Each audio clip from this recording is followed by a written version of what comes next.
Shalom Bapak Ibu Saudara yang dikasihi Tuhan. Kembali di dalam Daily Devotion pagi hari ini. Sebelum kita memulai setiap aktivitas kita, saya ingin mengajak untuk kita bersama-sama merenungkan firman Tuhan yang terambil dari Roma 5 ayat 3-4. Berbunyi demikian, karena kita tahu bahwa kesengsaraan itu menimbulkan ketekunan. Dari ketekunan menimbulkan tahan uji, dan tahan uji menimbulkan pengharapan. Dari devotion pagi hari ini saya beri judul Kesengsaraan Menjadi Pengharapan. Pengharapan merupakan kalimat yang bermakna positif dan membawa kelegaan. Sementara kesengsaraan atau penderitaan merupakan kalimat yang bermakna sebaliknya. Dan kita tahu bahwa tidak ada seorang pun yang ingin mengalami akan yang namanya hidup sengsara. Tetapi semua orang ingin hidupnya punya akan yang namanya pengharapan. Maka firman Tuhan pagi hari ini cukup unik jika kita baca di ayat 3-5. Di situ ditulis bahwa kesengsaraan justru membawa atau membuat kita bermegah atau bersuka cita. Kenapa?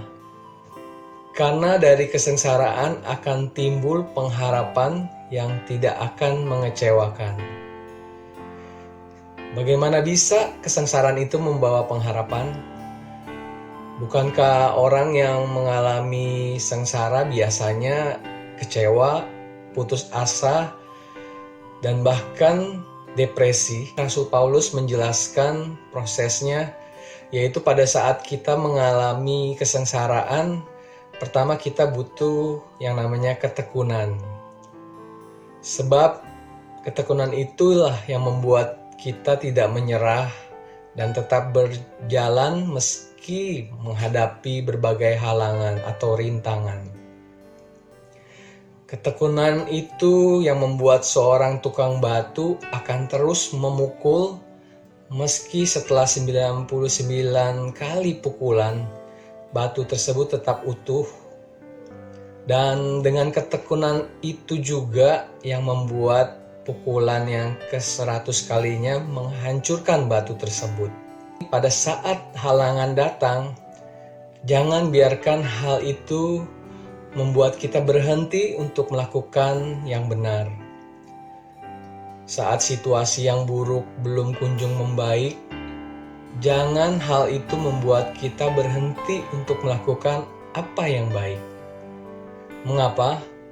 Sebab dari ketekunan akan terbentuk mental yang tahan uji.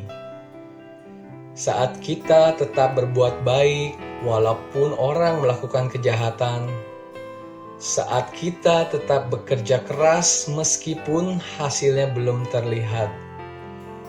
Nah, sikap seperti inilah yang akan membuat kita menjadi tahan uji. Sebab halangan atau masalah itu tidak akan membuat kita menyerah. Kenapa kita bisa tahan uji? Karena kita punya pengharapan. Jadi di antara kesengsaraan dan pengharapan ada ketekunan.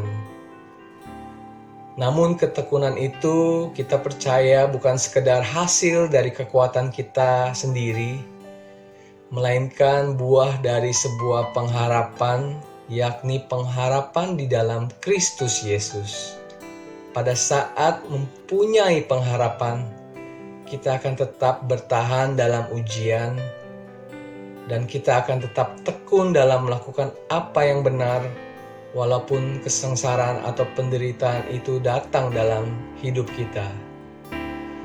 Biarlah Roh Kudus saja yang akan selalu menolong setiap kita dalam menjalani hari-hari kita. Tuhan Yesus memberkati, mari kita berdoa bersama. Tuhan, terima kasih buat firman-Mu pagi hari ini yang boleh mengajarkan kami, Tuhan, bahwa di balik setiap kesengsaraan yang ada di dalam hidup kami, Tuhan, sungguh tidak membuat kami menjadi putus asa, menjadi kecewa, atau bahkan depresi, melainkan kami boleh tetap tekun Tuhan menjalani setiap proses yang ada, dan kami akan timbul menjadi pribadi-pribadi yang tahan uji dan memiliki pengharapan hanya kepadamu. Dan kami percaya juga bahwa di dalam setiap kesengsaraan atau penderitaan yang ada Tuhan, yang kami alami, ada suatu kemuliaan yang besar yang Kau nyatakan atas setiap hidup kami. Terima kasih Tuhan, kami mau terus dan tetap menaruh pengharapan kami hanya kepadamu. Dan kami menyerahkan semua hari kami pada saat ini hanya ke dalam tangan-Mu. Dan hanya di dalam nama Yesus kami sudah berdoa, mengucap syukur. Haleluya. Amin.